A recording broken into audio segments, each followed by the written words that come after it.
Praise the lord, hallelujah. मसीह सुनासरी में आप सबकी सलामती है और मेरा बड़ा ईमान है कि आप सब खैरियत से होंगे। आप सब अपनी फैमिलियों में शादमानी और खुशहाली की ज़िंदगी गुजार रहे होंगे। खुदावंद आप सबके साथ हो। सो आए आज हम खुदावंद के पाक कलाम में से अपनी रहनुमाई के लिए ज़बूर नंबर 40 में से तलावत करेंगे और सीखेंगे कि खुदावंद दाऊद के ज़रिए हमें क्या सिखाता है। सो लिखा है, मैंने सब्र से खुदावंद पर आस रखी, उसने मेरी तरफ माइल होकर मेरी फरियाद सुनी। उसने मुझे हौलनाक गड्ढे और दलदल की कीचड़ में से निकाला। उसने मेरे पाँव चट्टान पर रखे और मेरी रविश कायम की। इसलिए मेरा हमारे खुदा की सिताइश का नया गीत मेरे मुंह में डाला। वो तेरे देखेंगे और डरेंगे और खुदावंद पर तवक्कल करेंगे। मुबारक है वो आदमी जो खुदावंद पर तवक्कल करता है और मगरूरों और दरोग दोस्तों की तरफ माइल नहीं होता। ए खुदावंद मेरे खुदा, जो अजीब काम तूने किए और तेरे ख्याल जो हमारी तरफ हैं वो बहुत से हैं। मैं उनको तेरे हजूर तरतीब नहीं दे सकता। अगर मैं उनका ज़िक्र करूं और बयान करना चाहूं तो वो शुमार से बाहर हैं। कुर्बानी और नज़र को तू पसंद नहीं करता। तूने मेरे कान खोल दिए हैं। सोक्तनी कुर्बानी और ख़ता की कुर्बानी तूने तलब नहीं की। तब मैंने कहा, देख मैं आया हूँ।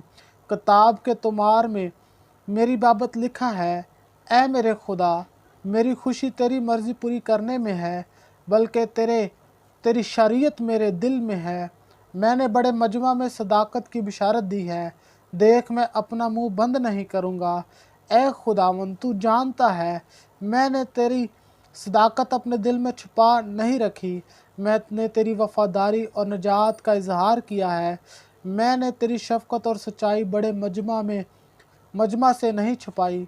ए खुदावंद, तू मुझ पर रहम करने में दरेग ना कर। तेरी शफकत और सच्चाई बराबर मेरी हिफाजत करे, क्योंकि बेशुमार बुराइयों ने मुझे घेर लिया है। मेरी बदी ने मुझे आ पकड़ा है, ऐसा कि मैं आंख नहीं उठा सकता। वो मेरे सर के बालों से भी ज़्यादा हैं, सो मेरा जी छूट गया। ए खुदावंद, मेहरबानी करके मुझे छुड़ा। ए खुदावंद, मेरी मदद के लिए जल्दी कर। जो मेरी जान को हलाक करने के दर पे हैं, वो सब शर्मिंदा और खज्जल हों। जो मेरे नुकसान से खुश हैं, वो पसपा और रसवा हों। जो मुझ पर आहा करते हैं, वो अपनी रसवाई के सबब से तबाह हो जाएं। तेरे सब तालिब तुझ में खुशो खुरम हों। तेरी निजात के आशिक हमेशा कहा करें, खुदावंद की तमजीद हो। पर मैं मस्कीन और मोहताज हूँ। खुदावंद मेरी फ़िक्र करता है। मेरा मददगार और छुड़ाने वाला तू ही है। ऐ मेरे खुदा, देर ना कर। खुदावंद के पाक कलाम के पढ़े और सुने जाने पर खुदावंद की ख़ास बरकत हो।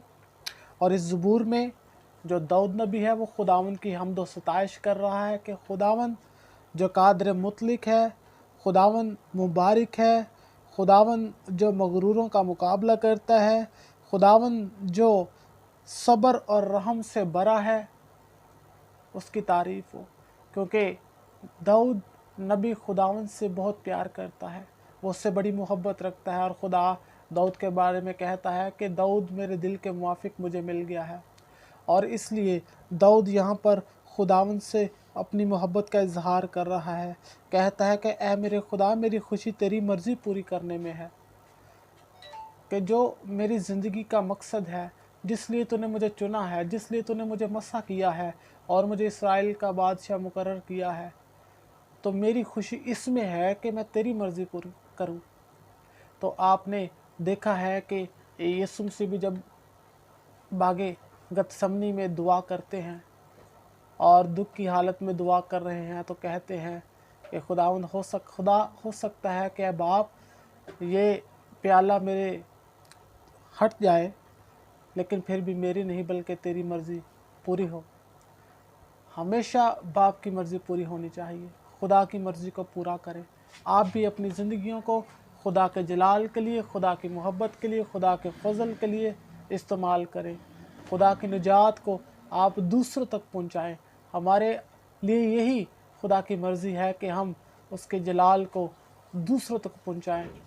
खुदावंद ने हमसे कहा, यीशु मसीह जब आसमान पर उठाए गए तो एक उन्होंने ज़िम्मेदारी हमें सौंपी कि जाओ सब कौमों को शागिर्द बनाओ और इन्हें बाप और बेटे और रूह कुदस के नाम से बपतिस्मा दो, और मैं दुनिया के आखिर तक हमेशा तुम्हारे साथ हूँ। ये मर्ज़ी है हमारी खुदा की जो हमने पूरी करनी है कि पूरी दुनिया में जाना है, दुनिया के कोने कोने में जाकर मसीह की तालीम को फैलाना है, यीशु मसीह के शागिर्द बनाने हैं, उन्हें बाप और बेटे और रूह कुदस के नाम से बपतिस्मा देना है। ये खुदा की मर्ज़ी है हमारी ज़िंदगियों में जो हमने उसकी पूरी करनी है। सो क्या आज हम अपनी ज़िंदगी में उसकी मर्ज़ी को पूरा कर रहे हैं? क्या आज हम अपनी ज़िंदगी को उसके कलाम के मुताबिक जैसा वो चाहता है वैसे हम कर रहे हैं? अगर नहीं तो आज ये सोचने की बात है कि हम अपने आप को यीशु मसीह के जलाल के लिए इस्तेमाल करें, हम अपने आप को उसके लिए पेश करें, हम अपनी ज़िंदगियों को उसके लिए पेश करें, हम अपना आप उसके लिए पेश करें, ताकि उसकी मर्ज़ी हमारी ज़िंदगियों में पूरी हो। आमीन। खुदावंद आप सबको बड़ी बरकत दे। और जब आज संडे है तो ज़रूर अपने अपने चर्चेज़ में जाकर खुदावंद के नाम को जलाल दें, उसके नाम को मुबारक कहें, क्योंकि वो भला है और ज़रूर वो आज आपकी ज़िंदगी में बड़ा काम करेगा। खुदावंद आप सबको बड़ी बरकत दे और इसी तरह खुदा के कलाम को अपनी ज़िंदगी में लेते रहें, सीखते रहें, समझते रहें, पढ़ते रहें और रोज़ाना की बुनियाद पर आप इसे सीखें, समझें, पढ़ें, ताकि आपकी ज़िंदगियों में बहुत सारी तब्दीलियाँ रूनुमा हों। खुदावंद आप सबको बरकत दे।